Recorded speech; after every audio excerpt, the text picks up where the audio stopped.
Okay, so good morning. It would seem that we have quorum naman at the moment. So we will start by getting our second topic also. So last time we have discussed about tear film. So this time we will be going deeper into the layer of yung anterior segment ulit. So we are going to go for yung conjunctiva. So this will be the last part for your written for prelims. So this will be the contact lens complications on the anterior segment of yung tear film and yung conjunctiva. Now, now for the conjunctiva, we have a lot of complications also on the conjunctiva because contact lenses can also affect the conjunctiva via mechanisms that do not involve direct physical contact. But some involve direct physical contact also. You will be seeing some of those later on. So we'll be starting with the different complications that we see here. So some of the complications that we can see later on, sometimes caused by thick rigid lenses that can bridge the upper lid away from the conjunctiva, preventing blink activated wetting, causing dryness in some regions of yung conjunctiva ninyo. Namely, for rigid lenses, this is usually seen on the 3 and 9 o'clock region. Hence, yung usual na name natin, which is yung 3 and 9 o'clock staining, which you will be seeing later on also. So contact lens solutions can also cause toxic immunological reactions to your conjunctiva, therefore causing some complications. Therefore, causing some complications also. There is also lens-induced changes in the volume of and composition of your tear film that may also indirectly lead to changes in your conjunctiva. Because since contact lenses are somewhat of a foreign body for the surface of your eye, some contact lenses can induce changes in the volume of your tear film and the composition of your tear film. namely if you namely if your patient has problems with your current material that you're working with or the current parameters that you are giving to your patient. So uh, one of the ways that we can see yung conjunctival complications, or for us to diagnose conjunctival complications, are these two staining agents, which is fluorescein sodium and lissamine green. Lissamine green or rose bengal. But most of the time, we already recognize getting lissamine green since it's more available na ngayon, and it will lessen the chances of your patient having allergic reactions. Although we cannot deny that yung stain kasi ng red is a little bit more visible compared sa green, but ang problem dun talaga is yung allergic reactions ng patient ninyo. Chances of having allergic reactions sa patient ninyo. So, staining techniques for we'll start with fluorescein sodium.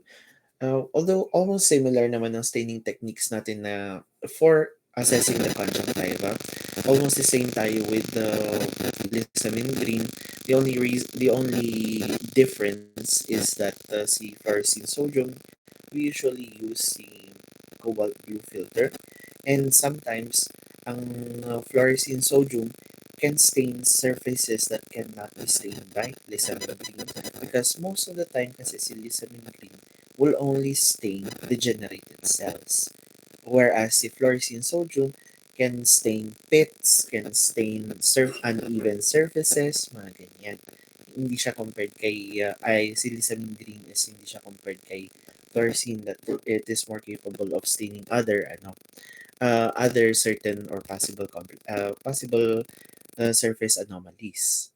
So for fluorescein sodium, it can be administered in liquid form from an eyedropper, but this method is seldom used today because of the propensity of Pseudomonas aeruginosa, and hence gives high risk to Pseudomonas corneal infection.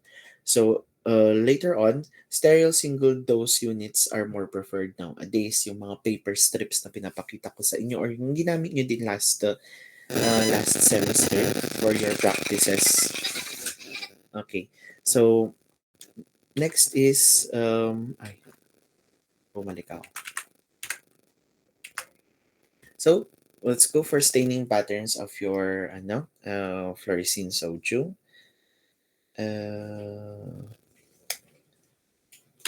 Okay, so, the first and is furrow staining.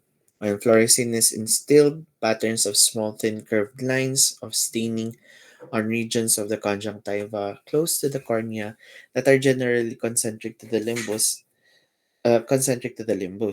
This staining pattern is generally described as normal furrow staining. Para siyang, kumbaga, kung nakikita ninyo dun sa mga assessments ninyo ng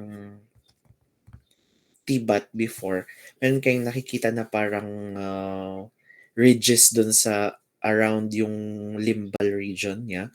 Parang lines na hindi naman siya makapal, hindi naman siya madami. Yan ang normal for rose staining.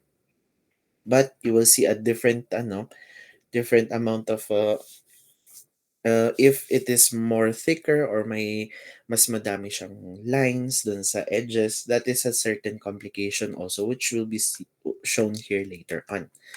So let's start with the different stains na with anomalies.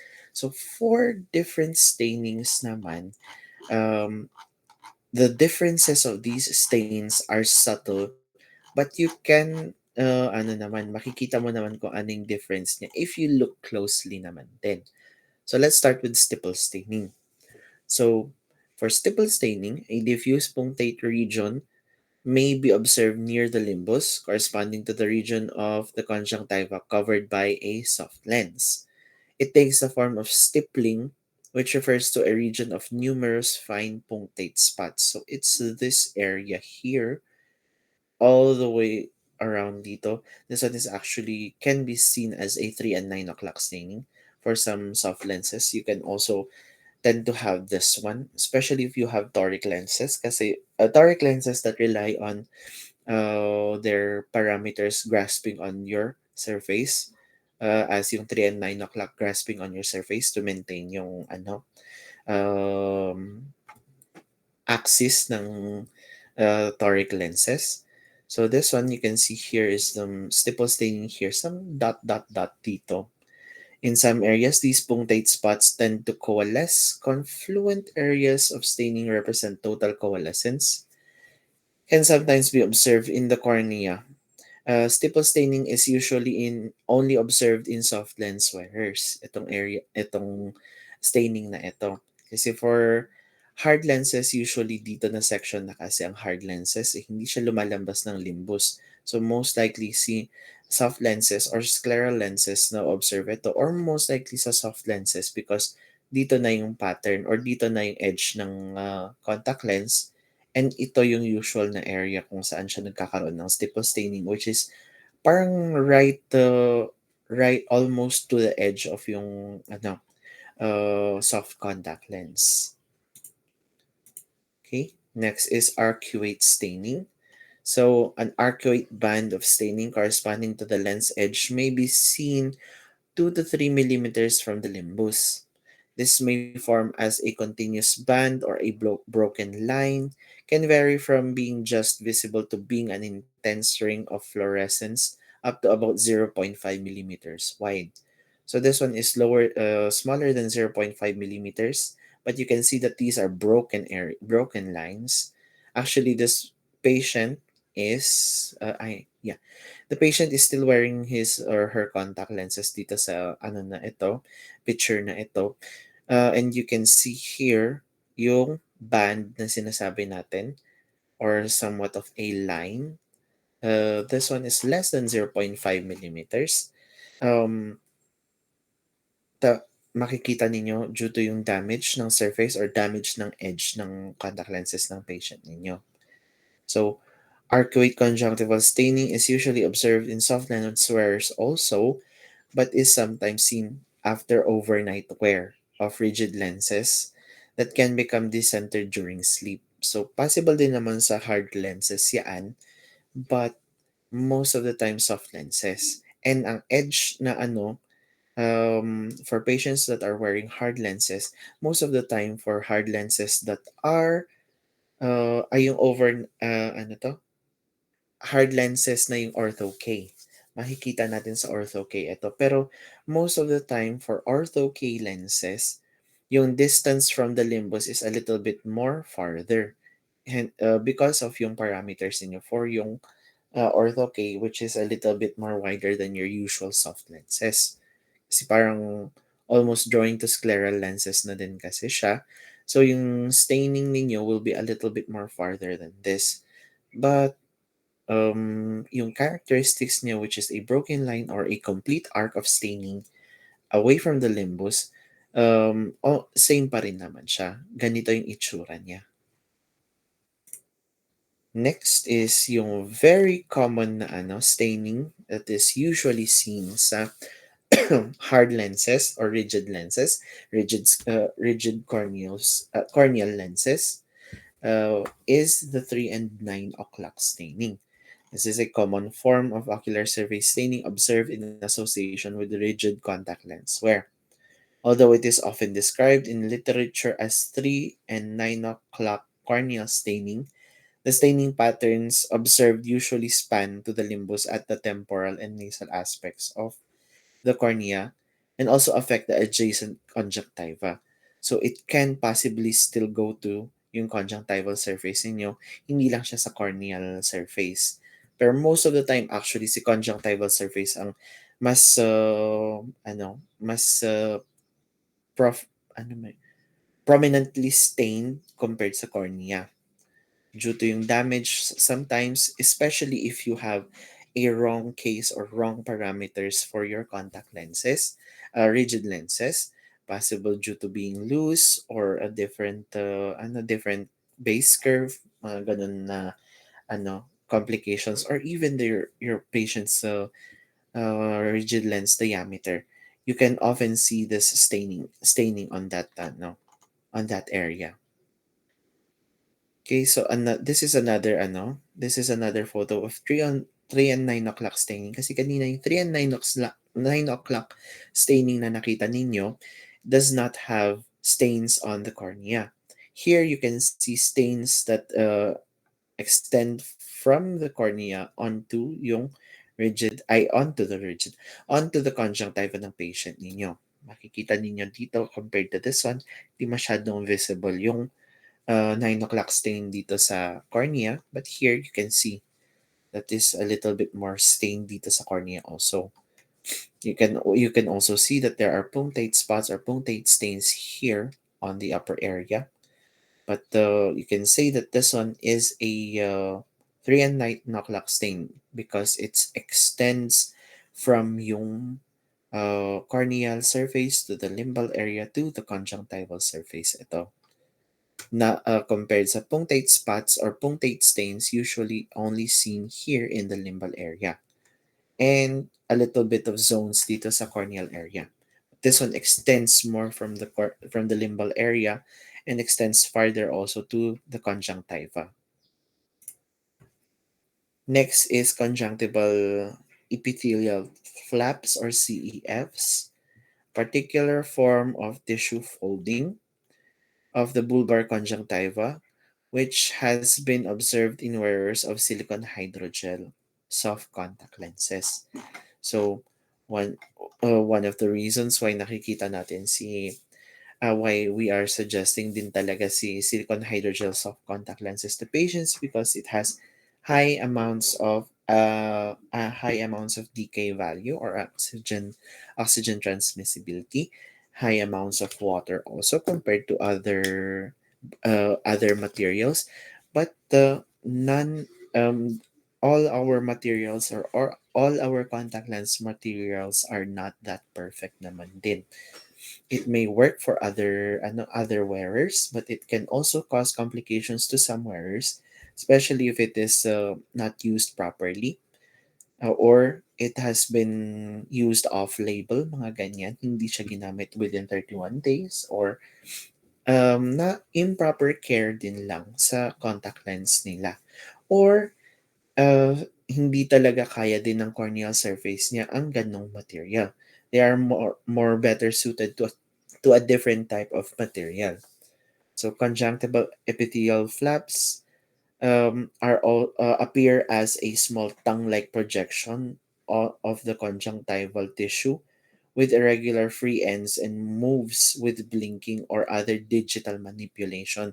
So if you do your push up push up test, or you try to move yung we try to press on your patient's bulbar conjunctiva where you can see yung projection na yun, you try to use the patient's eyelid to press onto that, nagmo-move siya, that is already a epithelial flap.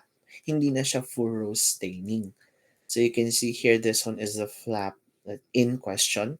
Makikita niyo siya usually below.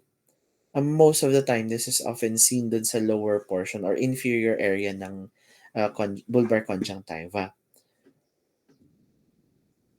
The flaps are more readily visualized with slit lamp biomicroscopy after installation of fluorescein, and most of the time naman there are no associated signs and symptoms for this one. Usually makikita nyo lang siya. Unless it goes worse, unless the flaps go larger or a little bit more worse yung complication niya, the patient can feel the flaps on when they blink talaga. Next, so that is, I think, for your fluorescein stainings. But we also have this one, which is conjunctivocalasis, defined as a redundant non-edematous mass of conjunctiva, often in the form of a large fold, which causes a wide variety of symptoms. Think of it as this one is a somewhat pterygium pero nandun siya sa lower portion or inferior area ng inferior portion ng bulbar conjunctiva ninyo.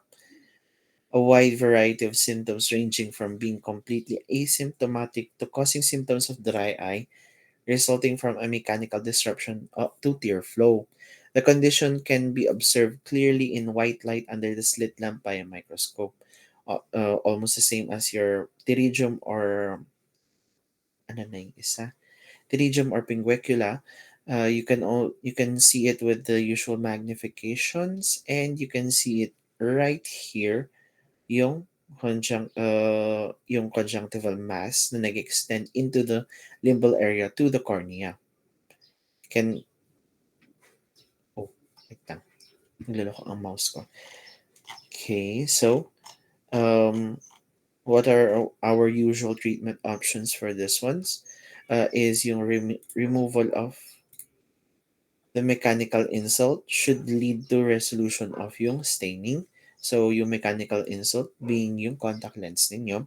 So, try to remove or try to do a different regimen, glasses muna, and try to go for, if ever that the patient displays dry eyes, you can prescribe some lubricating solutions also so that you can improve your patient's comfort also while recovering with this yung dun sa problem na yun. So, in the case of soft lenses, edge staining can be alleviated by changing the lens fit so that the lens edge does not compress to the conjunctiva. Sorry. These treatment options are also including yung mga staining that has been said kanina. So, you have to change yung fit of the lenses, so you have to do some adjustments to your lens parameters. So two key strategies are indicated. First, the lens should be fitted so as to create a looser fit. This should result in greater lens movement and that way prevent lens edge bearing in a fixed location. And the second one, or the second strategy, a lens with greater back optic zone radius or flatter fit should be fitted so that the lens inward force is brought to bear by the lens edge against the conjunctiva. So, most likely, parang when we go to flatter fit, ang more contact natin is dun sa center instead of the edge. Parang ganun yung sinasabi niya here, na The lens with greater back optic zone radius or flatter fit should be fitted so that the lens inward force is brought to bear by the lens edge against the conjunctiva. So, uh, so that is yung for ano, treatments for the different stains that you have seen before. Now, there are other also na ano, contact lens complications sa conjunctiva that usually do not require staining as also. You can see it with high magnification and just yung street lamp ninyo under white light. So, lid parallel conjunctival folds or lip cuffs, as as one of your our colleagues say also. This is lip cuffs, subclinical folds in the lateral lower quadrant of the bulbar conjunctiva, parallel to the lower margin, which are easily observable with the slit lamp biomicroscope. As you can see here with a higher magnification, makikita ninyo siya as yung mga small folds dito. And these are not just tongue-like projections that can freely move. These are talagang multiple mini folds naman siya. A little bit more smaller than what you see when you see epithelial folds. Lid parallel conjunctival folds or lip cuffs naman are often seen naman in the areas near your lid margin. Whereas yung epithelial folds that has been seen kanina or shown kanina can be seen on any region of yung bulbar conjunctiva. So signs of lip coughs. Lip coughs are assessed at two specific locations where they manifest most clearly. So yung two specific regions are the inferior and superior inferior and superior extremities. I sorry.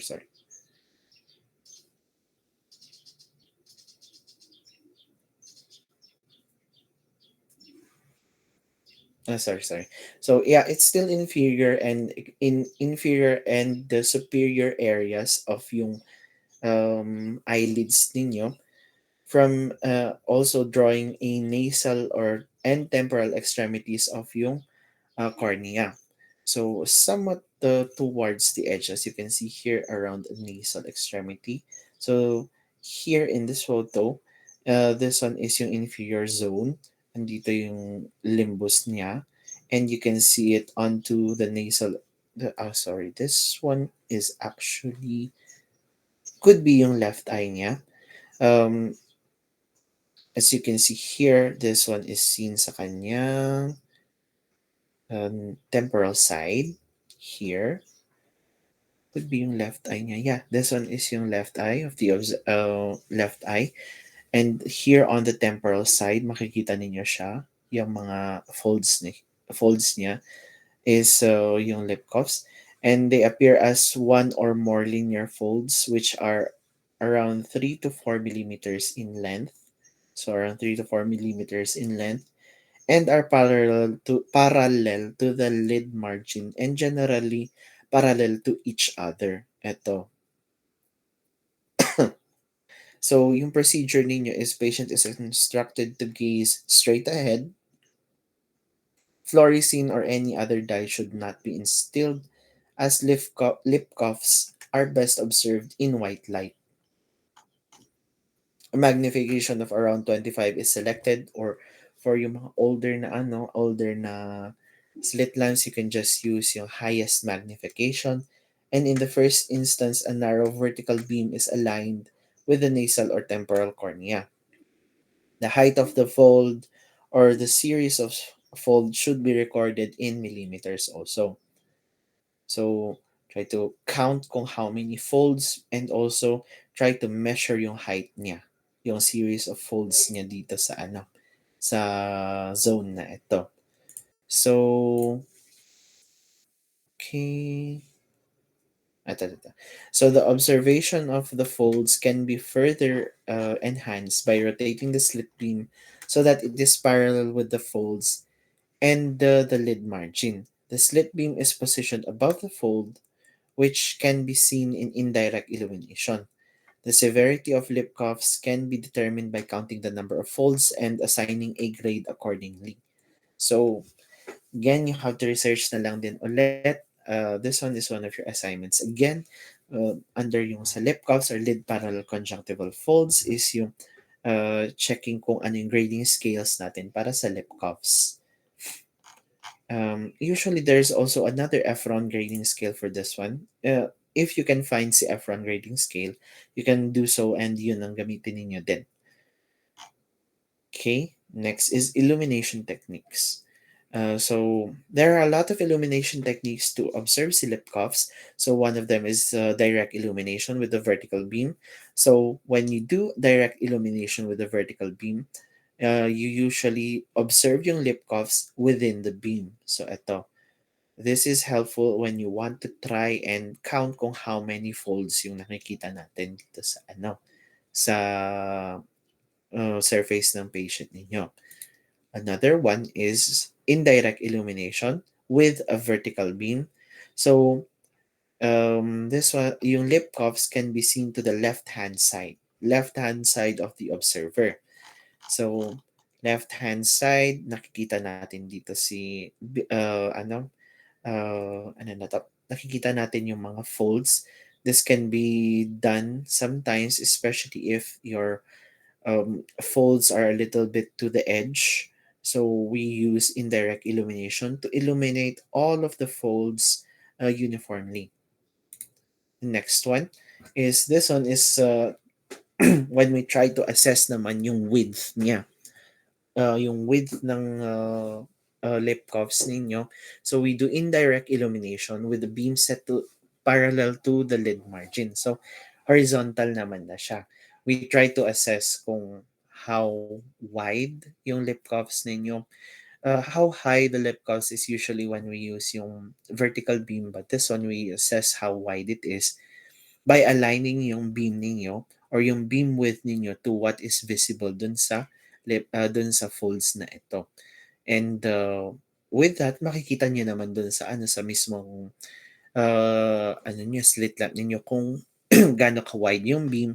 That is now your measurement of how wide your patient's lip cuffs is. So, causes of these or causes ng lip cuffs is mechanical influence of yung lens edge, especially for loose-fitting lenses. And of course, surface friction due to tear film instability. Possible na dry-eyed, low tear volume, or composition of tears is a little bit abnormal siya. So, what are our treatment options? So for lip cuffs, they usually disappear din naman if the mechanical insult or the causes are assessed or removed. So for others also, we do resolve yung patient's tear film instability in the form of dry eye therapy, if ever, especially, but careful understanding also of what type of tear film instability does your patient have will be important in this manner, in this area, because you want to assess or you want to manage your patient's tear film instability sooner. So you do some other tests also to assess kung ano bang type of dry eyes yung dry eyes or tear film instability does your patient have. Kasi some some some complication or some patients who have this kind of some patients who have this kind of complications are also non can also be non-contact lens wearers. So for non-lens wearers, hyaluronate artificial tears are recommended, but not all the time. Because you still have to check if ever kung ano ba talaga yung proper na ay yung exact na or yung possible na type of tear film instability that your patient has. But hyaluronate artificial tears is a start naman din.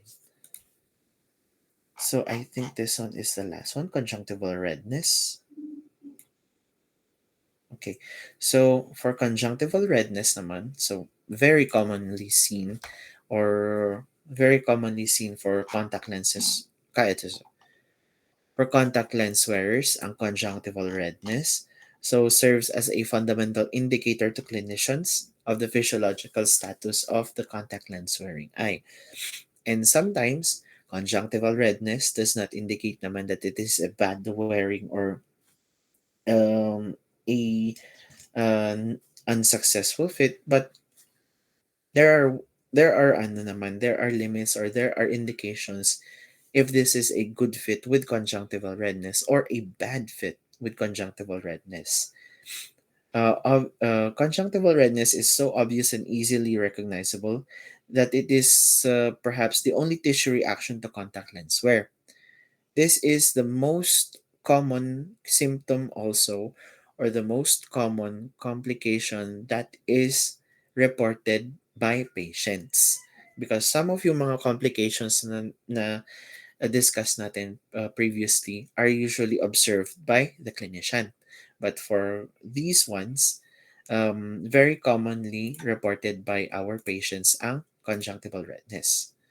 So, one of the signs, as seen, the usual redness that has been seen on the conjunctival surface, be it be it severely stained with red blood vessels or a minor minor presence of blood vessels on the bulbar conjunctiva. So you can see here this one under your Efron grading scale. This can be a number grade 3 to 3 or 4 na conjunctival redness ito. So symptoms generally these ones are asymptomatic. Um, but patients may complain of itchiness, congestion, non-specific mild irritation, or a warm or cold feeling. Sometimes the existence of pain usually involves the cornea kapag ganun, if there's existence of pain. But most of the time, kapag mga ganitong complication, ay ganitong symptoms, this is indicative of a complications dito sa conjunctiva niyo. So, what are the causes of conjunctival redness? So, there are a lot of causes for conjunctival redness. So, let's start with metabolic influences. So, hypoxia, hypercapnia, acidic shift, increased osmolarity, and increased potassium. So, wait lang. Sorry.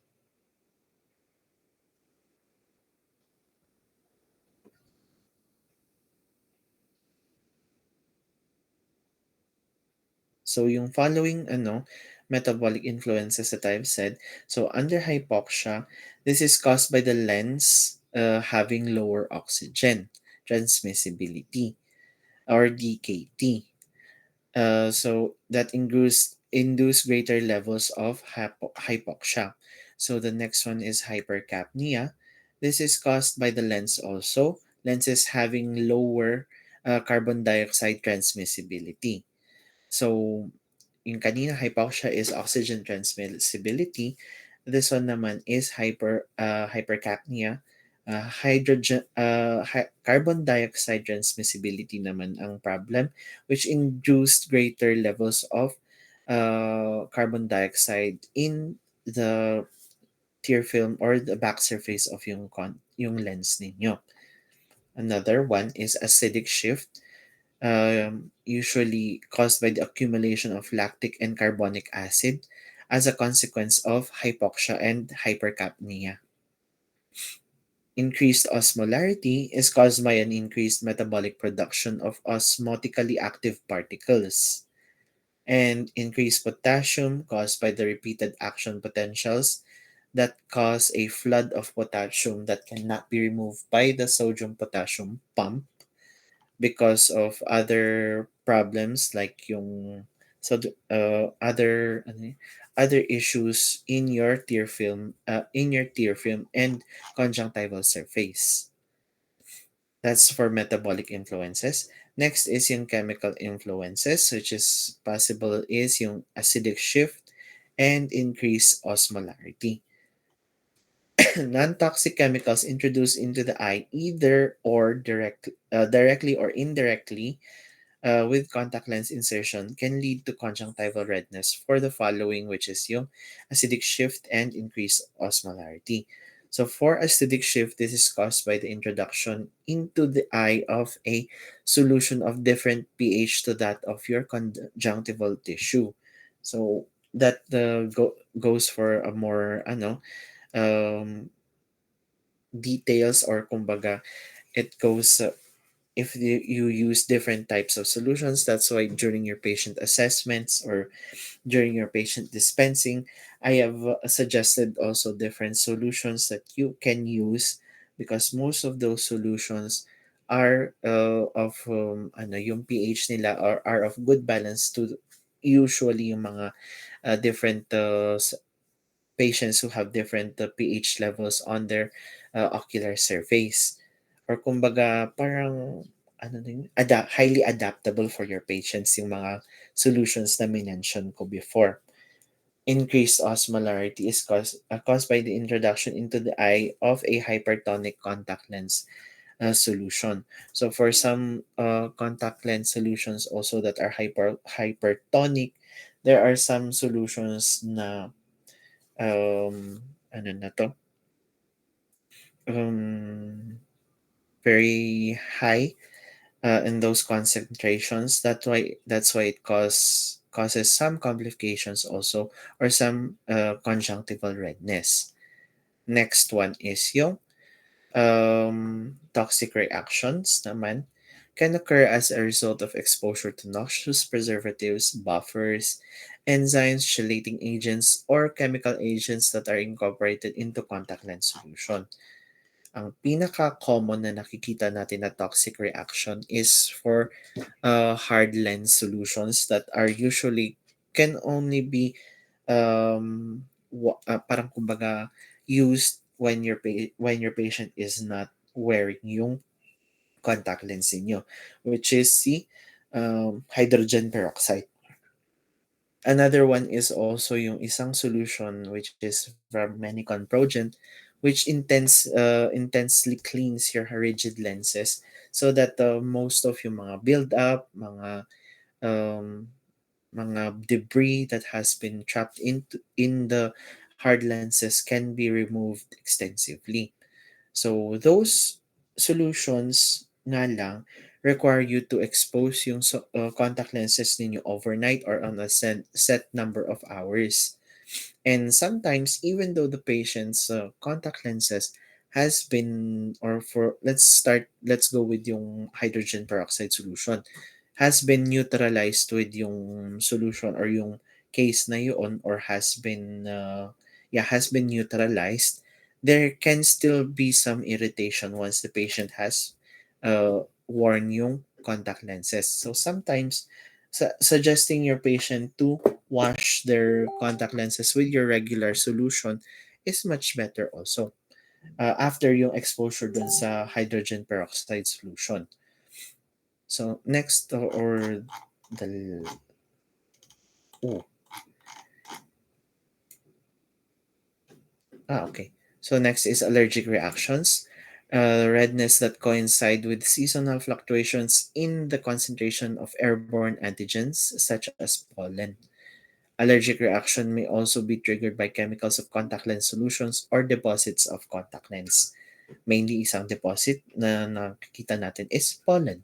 And allergic reaction to some solutions is yung mga different different parang same din siya sa same din siya naman sa anong tawag dito sa chemical influences is due to yung pH level ng contact lens solution, or the type of contact lens solution does not go well with yung surface ng patient ninyo, therefore doing some therefore showing some redness dito sa sa bulbar conjunctiva ng patient ninyo.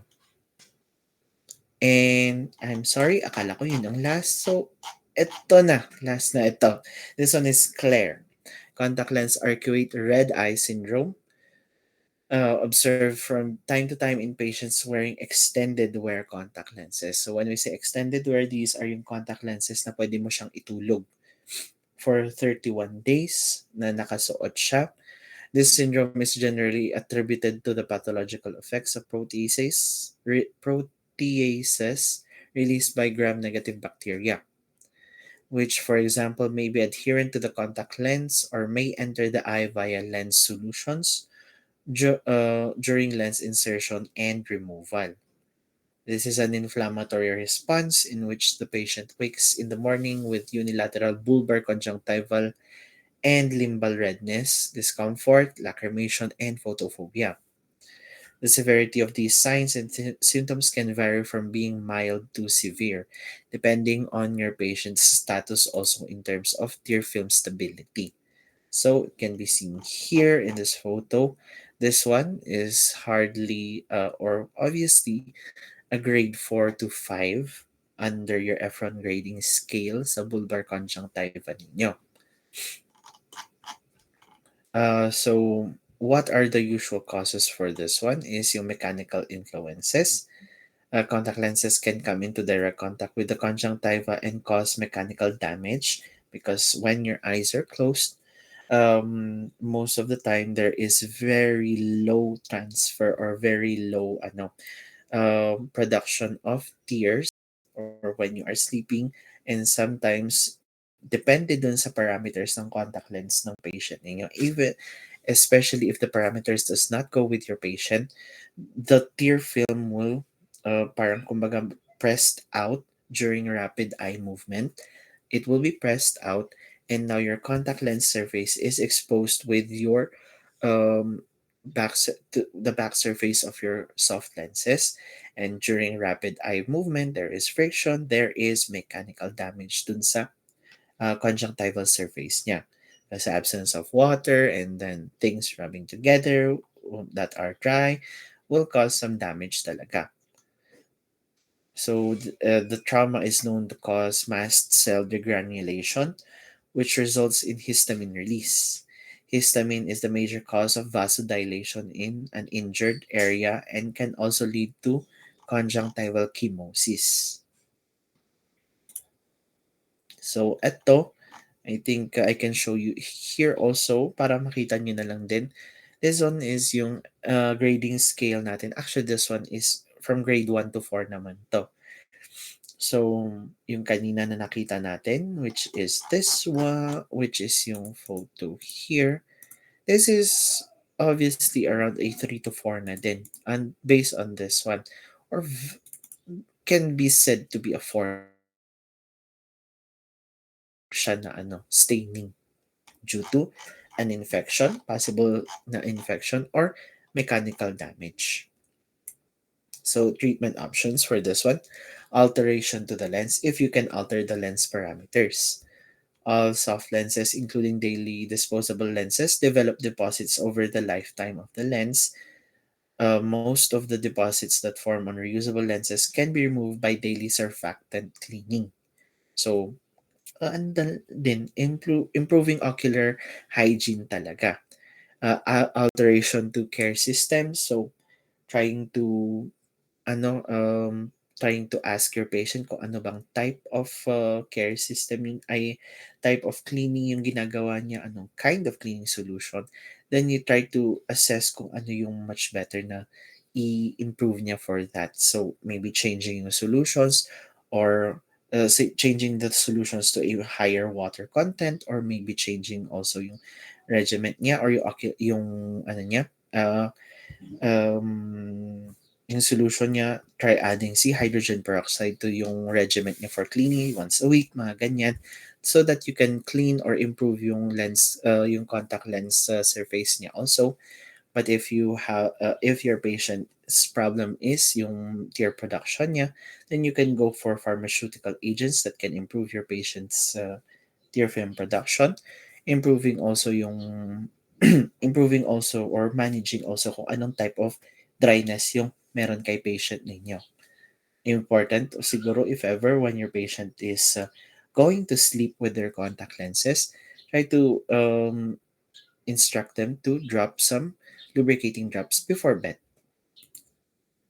So, that would be yung ano natin for contact lens complications for conjunctiva. Again, you have a assignment here. So, this one is contact lens associated papillary conjunctivitis. So, give a brief definition on contact lens associated papillary conjunctivitis. What are the signs and symptoms of CLPC? What causes CLPC? Is there a grading system for this? And what are the suggested treatments for this? Um, I'm sorry. You will submit this in a handwritten form. I will be uploading yung assignment dito sa Google Classroom ninyo. So, ano na to? You can upload this one. And again, the deadline for this one will be on the 26th. Okay, so January 26th. Again, please be mindful of your deadlines because submissions will be closed after the deadline. And yes, iti-check ko naman hindi na siguro siya dapat 1 a.m. ang deadline. Okay, so before we end this discussion, are there any questions dito sa lecture natin?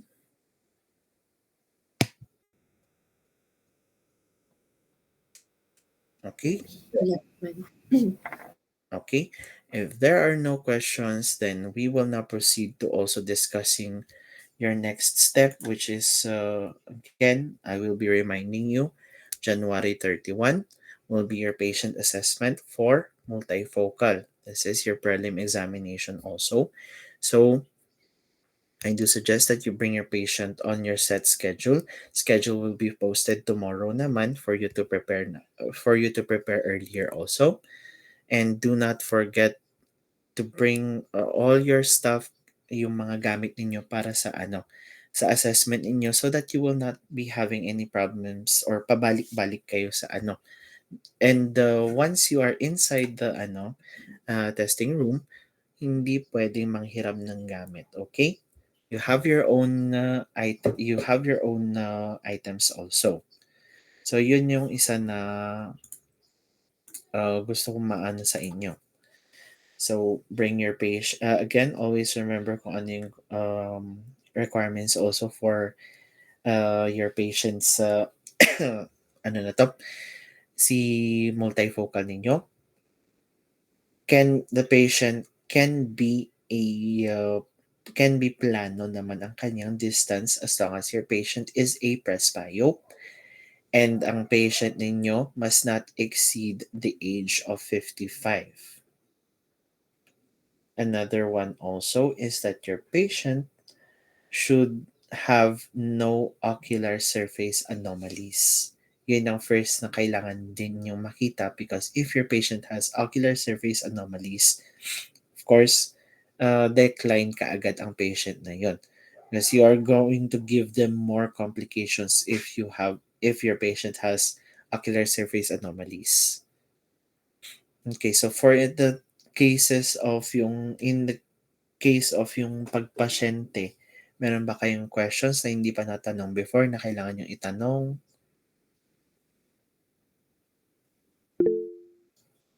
Yes, Diana.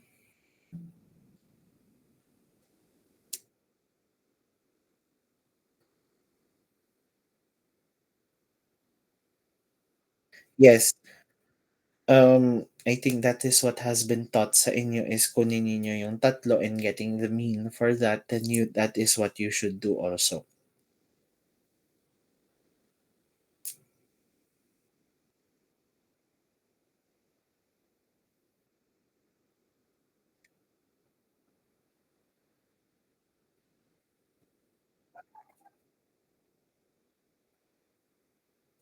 Wait lang. Wait lang. Ang ano mo, medyo ano ka medyo choppy